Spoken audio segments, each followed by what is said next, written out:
highly unlikely that Michael Penix Jr. would be the week 1 starter over Kirk Cousins if Kirk Cousins is healthy. To give you a specific prediction, I'll say that May will become the starter by week 10. If Sam Howell can win that competition, then Schneider could give Howell an extension, a 3-year extension, team-friendly, pretty cheap, pretty easy to get out of, and could build another championship team with the money he saves.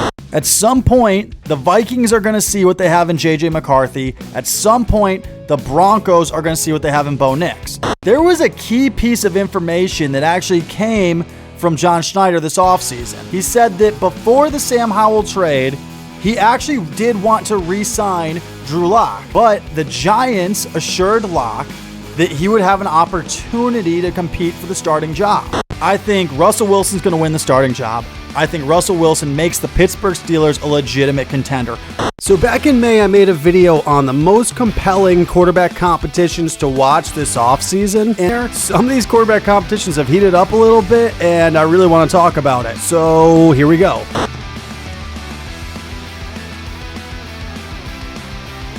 Before we get to the content, please be sure to like and subscribe to help the channel grow, and then turn on those notifications so that you don't miss an upload. The 7th most compelling quarterback competition from my list a couple of months ago was Kirk Cousins versus Michael Penix Jr. And the reason it was last on my list is because we already knew the outcome. We already knew that Kirk Cousins is going to be the starter because Terry Fontenot and Raheem Morris have said it 10 billion times since that shocking number 8 overall draft pick of Michael Penix Jr. a little over or less than around a month after signing Kirk Cousins for $150 million. Michael Penix Jr. started for the Falcons last night in their preseason opener against the Dolphins. I think he looked good. It's his first time in an NFL game against NFL level competition. He went 9 of 16 for 104 yards.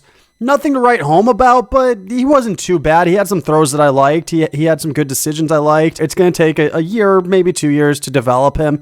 So that's where you do see the logic of the Falcons drafting him. But still, if I was them, I would have drafted Rome Odunze and tried to win right now with Kirk Cousins, but that's just me, and that point's been talked to death. So Geno Smith versus Sam Howell got a lot less compelling as the offseason went on. Mike McDonald seems really high on Geno Smith. I think he's got a great feel for how we want to attack, how Grubb wants to operate, getting out of, without giving all the information out, but just how we're moving down the field with different tempos and things like that. And I think he's in on it, man. I think he's excited about it. And we're going to go as he goes, and that's an exciting part of what we got going on. And he seems pretty low on Sam Howell. What did you see from Sam over the course of Geno being out for a few days? I saw a competitor out there. I mean, it didn't I think if you asked him, he'd say that he's played some better football. Geno's already won the job. The Seahawks are actually playing right now as I'm making this recording. At the time of this recording, Sam Howell's gone 10 of 19 for 60 yards, 1 touchdown, rating of 76.6. Barring something miraculous from Sam Howell over the next 3 weeks, it's hard to picture him being the week 1 starter. Geno Smith's been the starter for the Seahawks for the last 2 seasons, and in those 2 seasons, he's gone to 2 Pro Bowls. In the last 2 seasons, Geno Smith's played better than Matthew Stafford, Justin Herbert, and beats Derek Carr in every category. If Geno Smith's first 7 years of his career didn't exist, and we just looked at the last 2 seasons, you'd say Geno Smith's a top 10 quarterback. Plain and simple. If you're putting Justin Herbert in your top 10, Geno Smith makes your top 10. If you're putting Matthew Stafford in your top 10 over the last 2 years, Geno Smith makes your top 10. In May, I predicted that Sam Darnold was going to start the season as the Vikings starting quarterback. And last night I was reading an article from ESPN's Kevin Seifert that made me feel pretty good about my prediction. Seifert reported that J.J. McCarthy has only had 1 series with the number 1 offense this offseason, and he didn't look good in that 1 series. Now, to be clear, my take was never that J.J. McCarthy isn't the future of the Vikings. My prediction was never that he can't be a good quarterback for the Vikings long term. I think he can. I think he's shown potential at times. I like some of the things we've seen out of J.J. McCarthy. But for week 1, my thought process was, look, Sam Darnold gives you a better chance to win right away, and it's better for J.J. McCarthy's development if he can learn behind Sam Darnold for a little bit of time. And then I watched what J.J. McCarthy did today against the Raiders, and wow.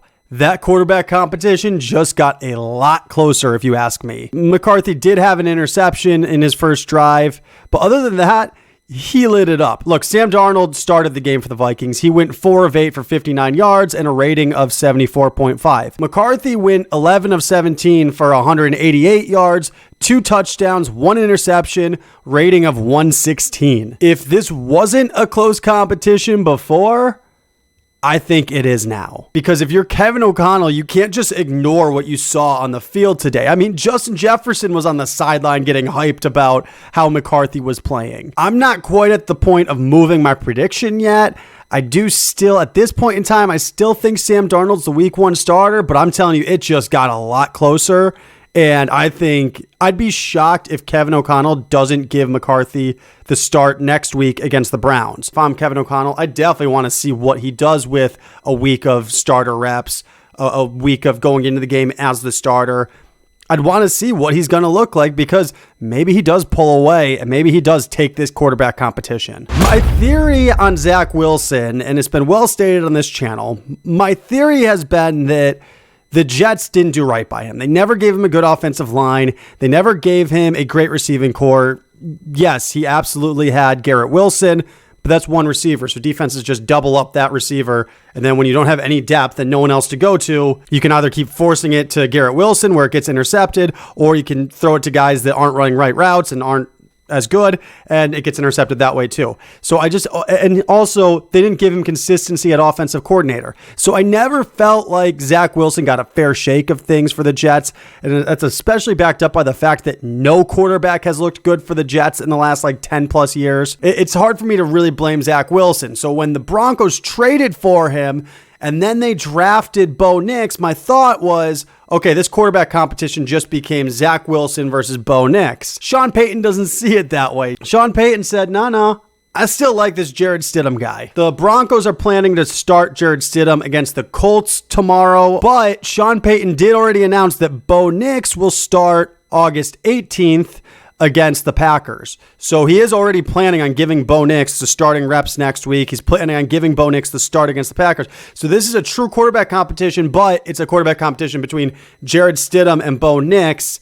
Zach Wilson's just fighting for a roster spot. And at this point, he'll be lucky to get a roster spot as the disaster quarterback. If not, he might just get cut for all we know. He might not even make the team at this point. My prediction does remain that Bo Nix is going to be the week 1 starter, though. I think Bo Nix wins this competition. And unfortunately, I think Zach Wilson, his career might be over now. Drew Lock versus Daniel Jones was one of the quarterback competitions I was looking forward to the absolute most. I've been very unimpressed with Daniel Jones to this point in his career. Everybody loves to talk about that season where the Giants made the playoffs. Yeah, he threw for 15 touchdowns that year, okay? His career high is 24 touchdowns and 12 interceptions in a year where his QBR was 55. His rating was 87. He's never been great. And to me, he's never warranted the contract that he currently has. With Drew Lock having that amazing Monday Night Football performance last year where he put the Seahawks on his back, went 92 yards, threw the game winner, and then gave this post-game speech, which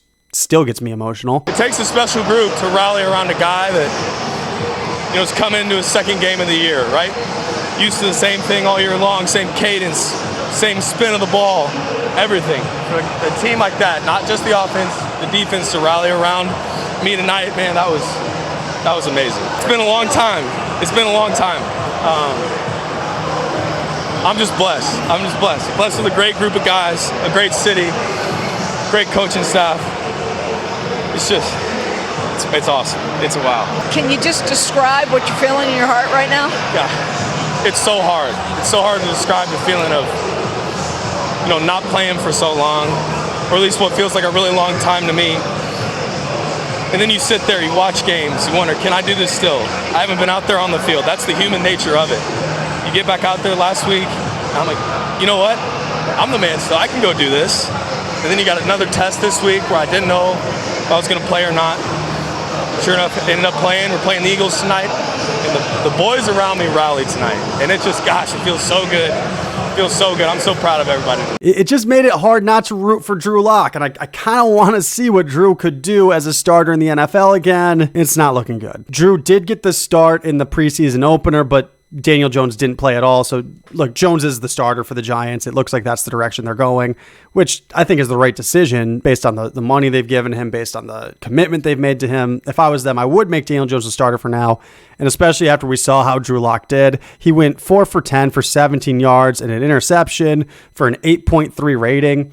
And if that's not tough enough for Drew, he also suffered an injury, and it was reported yesterday that he's going to miss some time with a bone contusion and an oblique injury. The New York Post reported that Brian Daboll is probably going to add another quarterback to the Giants roster. So things aren't looking so good for Drew Lock. But for what it's worth, Ryan Tannehill is a free agent right now. He's still out there available to be picked up by anybody. It's possible that he could return to the Dolphins as a backup. Some people were reporting that because the Dolphins backups did not look good in their preseason game. But I think the Giants might actually give him a better opportunity.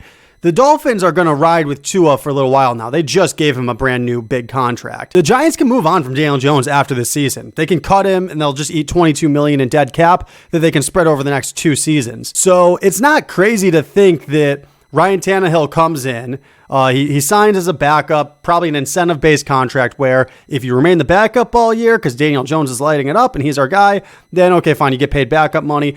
But with an incentive-based contract where if we do promote you to starter, then we'll start paying you a little bit better, a little closer to what you probably think you're worth. If I'm Ryan Tannehill, I think I got to take that chance on myself at this point.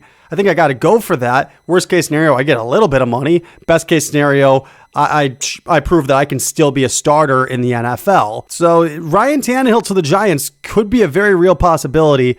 I expect Daniel Jones to be the week 1 starter, but if he doesn't play well, I would not be surprised if the Giants at some point this season see what they have in their other quarterbacks, whether it's Tommy DeVito, whether it's Drew Lock, or Ryan Tannehill if they do end up signing him. I wouldn't be surprised to see the Giants experiment with some other guys this year if Daniel Jones gets off to a slow start. The most compelling quarterback competition from my list a couple months ago was and remains Russell Wilson versus Justin Fields. Russell Wilson entered the competition in pole position, but after suffering a calf injury, Wilson didn't play in the Steelers preseason opener. Mike Tomlin from the start has said that Russell Wilson's in pole position. He said that Russell Wilson's the starter. He listed him as the starter on the depth chart.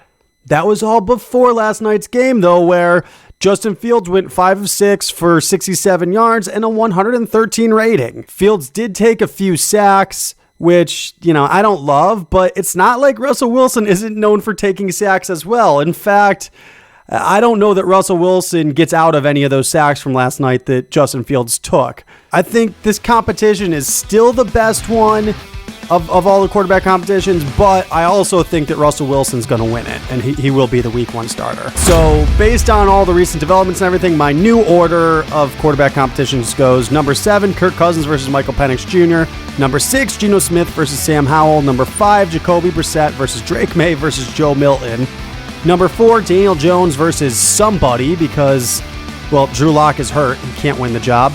Number 3, Bo Nix versus Jared Stidham. Number 2, Sam Darnold versus J.J. McCarthy. And number 1, Russell Wilson versus Justin Fields. It's just too compelling having 2 starters from a year ago, both competing for that number 1 starter job. Thanks for watching Mike Adams Football, and I will catch you guys next time. Later.